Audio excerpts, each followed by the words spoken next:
Hello everyone, welcome back. This is Jacqueline Jax and you're looking at a JaxWatercolor handmade honey watercolor palette. This is a seasonal palette which comes with 3 beautiful sets of 4 colors, and these are the honeypot sizes, which are rather large, big open wells, which you're going to get to see in just a second. So we have the Tulip Palette, the Magnolia Palette, and the Lavender Fields Palette. Over the next few months, you're going to be seeing these beautiful colors come out on these wonderful cotton papers that I send in the kit.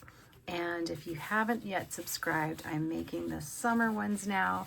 So be sure to go at JaxWatercolor and sign up to get this kit in the mail. You will love it. It's so much fun. And we can paint together, and, you know, we do lots and lots of lessons for them. And I don't know, there's just something so uplifting about receiving these in the mail. I get tons and tons of letters from people saying how much they enjoy them. And I enjoy making them, I really do. So let's open the first one. This is the Tulip Palette, perfect for the season. I tend to gear these towards the seasons. So right now we're doing spring, and I do have a few more of the Tulip Palette available on the website right now.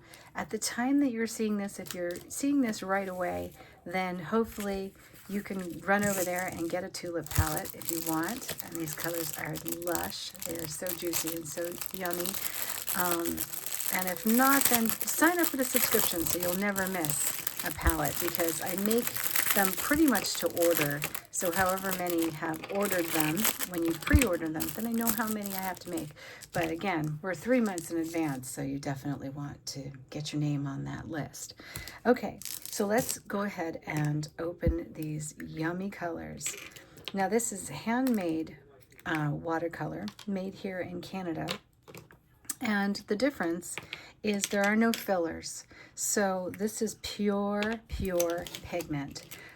So it's very, very strong. You can use the lids for a little mixing cup if you want to, which I tend to do because then I'll remember what color I actually put in that one. But you're going to notice that they are very strong. So a little goes a long way. They re-wet so quickly, like you can see right there, right? So lush.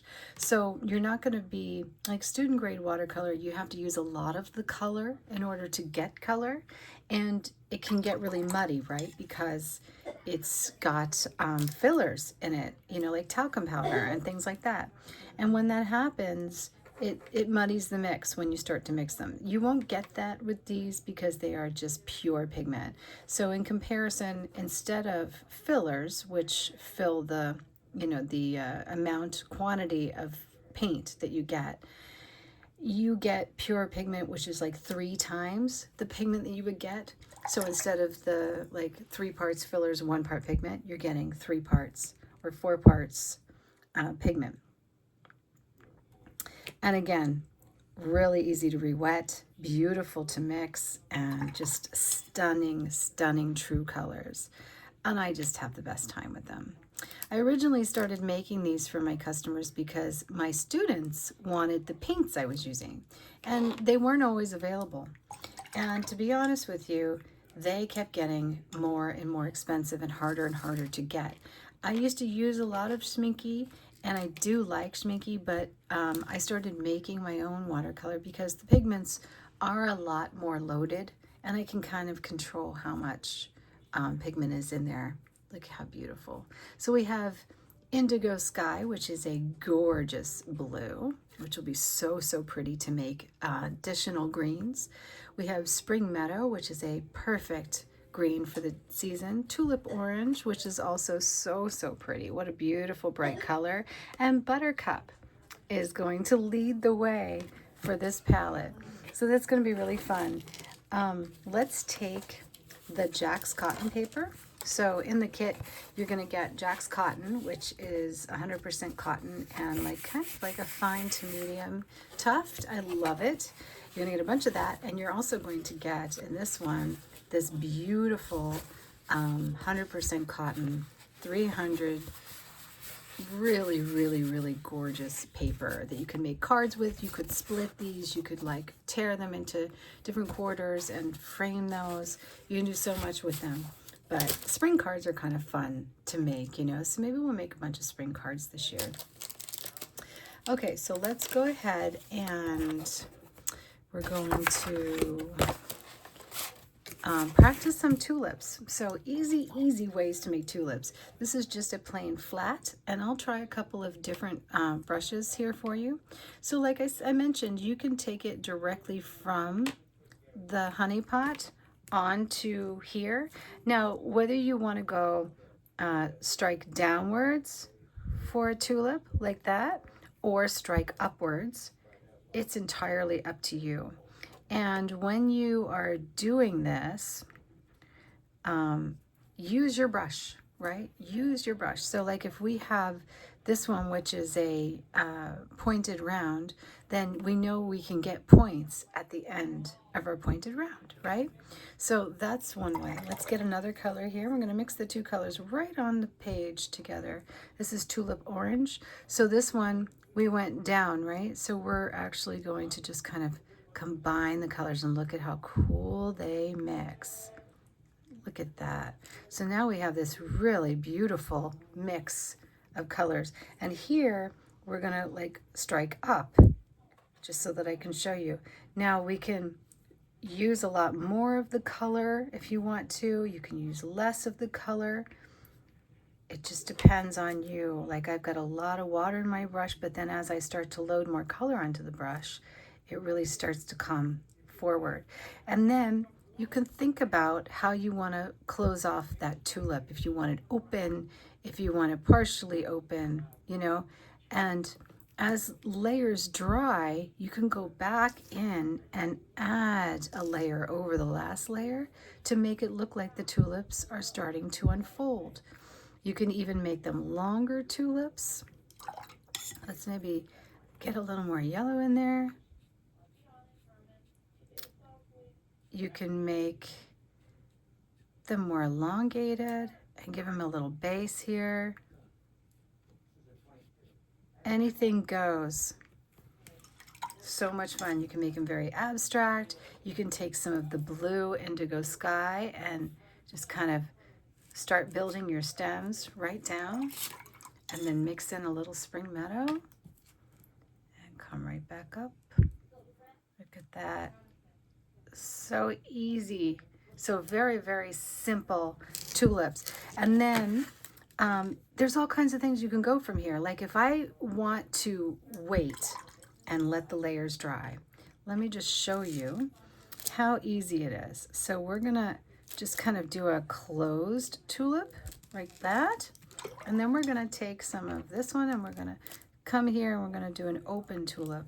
So see how I'm just letting it be open with a lot of water. And we're gonna leave this to dry and kind of give it some space, right? So here's what I have. I have some space. And you can even add a little more color in there if you want to. Shape that tulip like nice and roughly. Here, if you want to kind of give it a little more color as it's drying, I just put some like little style lines in there, just like that, right? Really, really easy. So nice. Then come back and get your green and just draw those things, giving you something to do. I like a little bit of blue along with it because I like a little shadow. I like things to have. You see how that blue and the green mix down there, and it looks so cool, right? And then as this is drying, you can go through and you can start using what's on your pointed round to just start bringing some background foliage through. Even like come up here and go through it, and then just start using what's on your brush. Use everything that's on your brush, just like that. Reckless abandonment. Adding some of this blue. I love the blue. It's gorgeous. And if you want to go over as this is drying, you can even go over some of your tulips as like a foreground type of thing. Here we can start building up some of the blue, even add some water and then build up blue here.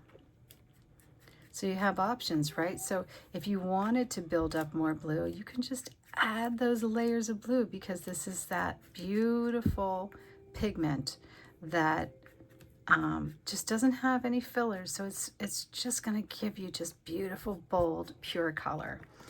And I'm layering some of the green right over. Look at how that mixes, and we'll just strike it up. And this is just a regular pointed round, right? So like, just out of curiosity, if you were using a flat brush, an angular shader, and you wanted to add layers to these, you could take some more color, mix the color in here, in your little lid, and give it another layer, a little swipe. Look at that. Go through. And that angular shader gives you that like different look on your tulip. Rinse the brush out, swipe it over the yellow. Get it on your brush and bring it down. And now you've got another, like another petal. Even here, if we wanted to add another petal even while it's drying, you see how that other brush kind of gives you that texture, right? That other petal layer.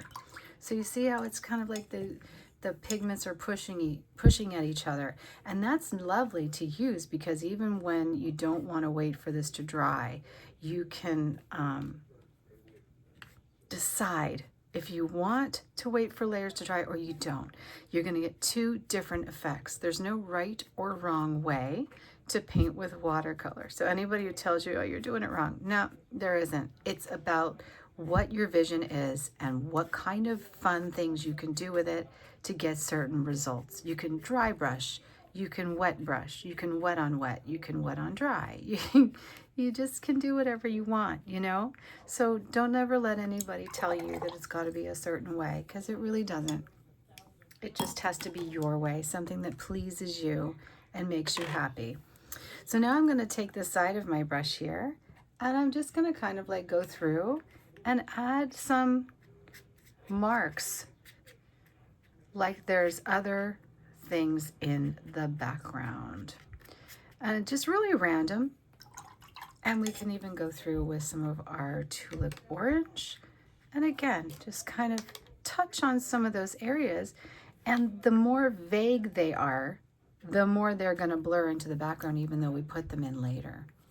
The more strong they are, the more they're going to be part of the foreground. Now, don't forget there are other techniques that you can use on your tulips when you're shaping them, and that's like color removal. So say you've gone a little too far and you've added a little too much color, and you're like, oh my gosh, I've got so much color here. What am I going to do, because it's all blending into the other, right? Well, this isn't with all oranges, but with this particular orange, we can take a clean brush and we can lift out a little bit of the color.